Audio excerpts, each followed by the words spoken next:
बिस्मिल्लाहिर्रहमानिर्रहीम। अस्सलामु अलैकुम नाज़रीन, कैसे हो? उम्मीद है आप सब खैरियत से होंगे। सब भाई चाहते थे कि नुस्खा मुख्तसर बताया करें, तो आज आप लोगों की पसंद को मद्देनज़र रखते हुए मैं आप लोगों के लिए बहुत ही ज़बरदस्त नुस्खा लेकर आया हूँ। नुस्खा जानने से पहले आप लोगों से रिक्वेस्ट है, मेरे चैनल को सब्सक्राइब करें, बेल आइकन को दबाना मत भूलिएगा और वीडियो को एंड तक देखिएगा ताकि कोई भी नुस्खे का हिस्सा आपसे मिस ना हो। तो चलते हैं आज की वीडियो की तरफ। आज हम बात करेंगे एक नहायत आसान और ज़बरदस्त देसी नुस्खे के बारे में जो जिस्मानी ताकत, मर्दाना कमज़ोरी और असाब को मजबूत बनाने के लिए इंतहाई मुफीद है।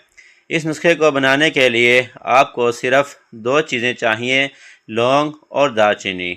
नुस्खा बनाने के लिए सबसे पहले आपने बाज़ार से बिल्कुल साफ़ सुथरी और अच्छी क्वालिटी की लौंग लेनी है। याद रहे कि लौंग के ऊपर जो छोटा सा फूल या टोपी होती है वो टूटे हुए ना हों बल्कि साबित लौंग हों। इसी तरह दालचीनी भी बिल्कुल साफ़ और ताज़ा लें। अब आपने 5 से 6 अदद साबित लौंग और 2 छोटे टुकड़े दालचीनी के लेने हैं। इन दोनों चीज़ों को आप किसी हावनदस्ते में डालकर अच्छी तरह कूट लें और इनका बारीक पाउडर बना लें। अब एक पैन में 1 गिलास दूध डालें और इसमें यह तैयार करदा पाउडर मिला दें। दूध को हल्की आंच पर 5 से 7 मिनट तक अच्छी तरह उबाल लें ताकि लौंग और दालचीनी का तमाम असर और फ़ायद दूध में हल हो जाएं। जब दूध अच्छी तरह उबल जाए तो इसे चूल्हे से उतार लें और हल्का सा नीम गर्म होने दें। अगर आप चाहें तो जायके और मज़ीद फ़ायदे के लिए इसमें 1 चम्मच खाली शहद भी मिला सकते हैं। इस दूध को रोज़ाना रात को सोने से आधा घंटा पहले इस्तेमाल करें।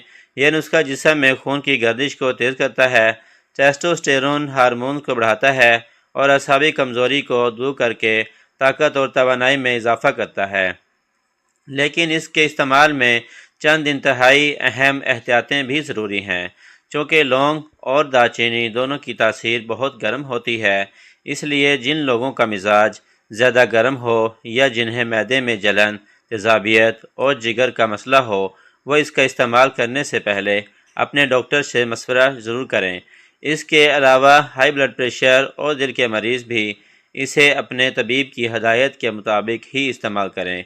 इस नुस्खे को बताई गई मिकदार से ज़्यादा इस्तेमाल हरगिज़ न करें और गर्मियों के मौसम में इसे हफ्ते में सिर्फ़ 2 से 3 बार ही इस्तेमाल करें। अगर आपको ये वीडियो अच्छी लगी हो तो इसे लाइक करें, अपने दोस्तों के साथ शेयर करें और हमारे चैनल को ज़रूर सब्सक्राइब करें। शुक्रिया।